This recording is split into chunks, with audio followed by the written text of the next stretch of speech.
আসসালামু আলাইকুম। আমি প্রতিশব্দ বা সমার্থক শব্দের প্রমাণ পদ্ধতি নিয়ে আজকে আলোচনা করব। গত ভিডিওতে আমি প্রতিশব্দ বা সমার্থক শব্দ পর্ব 1 নিয়ে আলোচনা করেছিলাম। এখন 1 নাম্বার, অলক শব্দের অর্থ কী? উত্তর অলক্ষ্য। অয়ময় শব্দের অর্থ কী? উত্তর লৌহময়।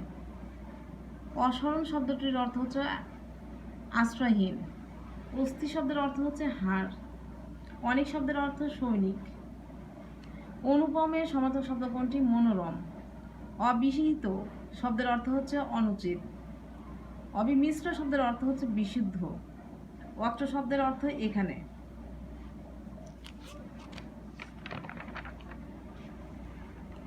অতিশয়ের সমার্থক শব্দ সদাশয়।